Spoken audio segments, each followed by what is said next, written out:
Avant que le château de Rochebonne n'existe, un premier château fort trônait à Thésée. Entre le XIIe et le XIIIe siècle, il fut régi par l'église de Lyon et servait à surveiller la rive gauche et la rive droite de la Saône. Mais au XIVe siècle, alors que la France est plongée dans la guerre de Cent Ans, les chanoines comtes lyonnais décident de déconstruire le château pour éviter qu'il ne passe en main ennemie. C'est au XVe siècle que fut probablement reconstruite une maison forte sur ce même lieu. Elle comprenait une tour, celle de droite, et un corps rectangulaire composé de 3 étages. Le style était féodal et n'a plus rien à voir avec la façade d'aujourd'hui. Dans la partie gauche du rez-de-chaussée, une arche qui était certainement une porte donnant sur la partie extérieure de l'ancienne maison forte vient confirmer que le château est bâti par-dessus. Un macaron datant du XVe siècle orne cette arche. Plus loin, des archères datant de la première construction sont orientées vers l'extérieur de la première arche. En traversant les pièces, on rencontre un coin sombre où se trouve un ancien four à pain. Au-dessus se trouve la chambre du seigneur, reconnaissable à son parquet Versailles. N'ayant pas d'évacuation d'air, on peut en conclure que le four à pain, autrefois à l'extérieur, datait du premier bâti. Toujours au rez-de-chaussée, une des ouvertures présente des détails qui amènent à penser qu'il s'agissait d'une porte d'entrée principale. 2 encoches dans le mur confirment qu'elle se fermait de l'intérieur.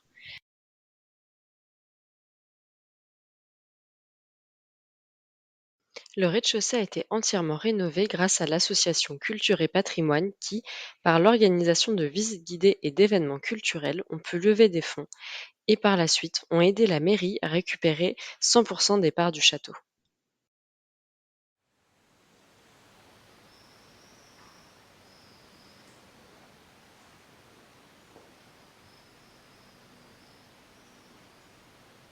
Si le rez-de-chaussée a gardé son aspect quelque peu médiéval, l'escalier qui mène aux étages est lui plus royal. Ajouté en 1650 par les Châteauneuf de Rochebonne, il fut construit sur un ancien escalier. Il est composé de 4 piliers ajourés et voûtés et de balustres en pierre de taille. Il dessert 3 étages qui ont eux subi un changement de niveau à la reconstruction de l'escalier.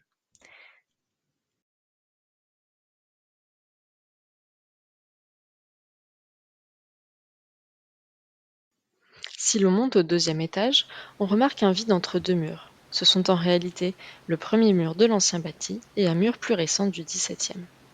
Une ancienne ouverture de style médiéval est encore bien visible et confirme aussi le changement de niveau des étages. Quelques pas en avant et nous nous retrouvons dans la partie la plus ancienne du château. Des décors peints ornent la pièce. D'anciennes ouvertures ont été rebouchées et plus loin, dans la tour, une frise peinte datant du XVe siècle a récemment été découverte.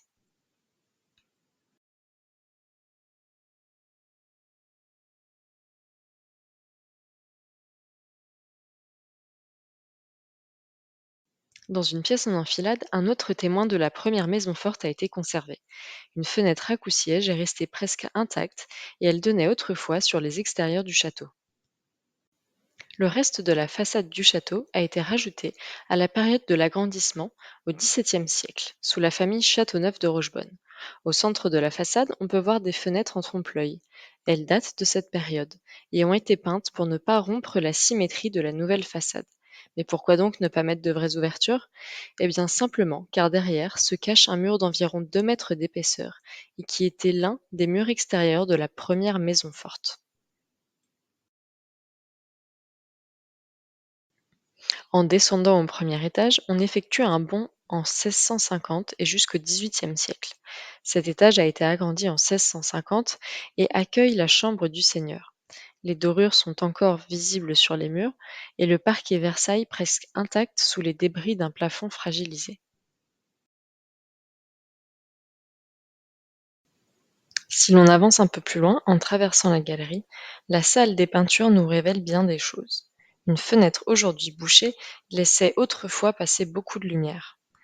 Les décors peints visibles datent du XVIIIe, sous Jean-Baptiste Nerveau, héritier du château.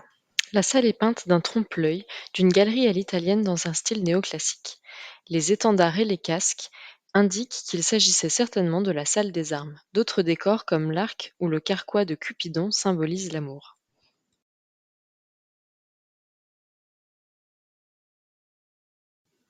Mais cette salle ne renferme pas qu'un seul décor peint.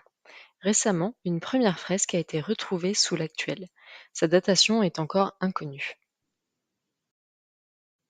Et puis, après la Révolution française, le château est passé aux mains de l'État et habité par plusieurs familles. Cette salle a servi notamment à la viticulture, comme on peut le constater avec la marque de roue du pressoir sur l'un des murs. Habité pendant plus de 100 ans par plusieurs familles et retransformé à cette période, c'est en 1970 que Madame Faure, alors directrice du syndicat d'initiative des Pierres Dorées, décide de remettre en lumière ce morceau de patrimoine du territoire. Fragilisé au cours des siècles, aux alentours de 1990, il bénéficie d'une première restauration entreprise par des bénévoles du village. Il s'attelle surtout au rez-de-chaussée et à quelques sols et plafonds du premier étage. Mais tout ne s'arrête pas là. En 2023, le château reçoit le soutien de la Fondation du patrimoine pour des travaux urgents. Le chantier devrait débuter à l'aube 2025.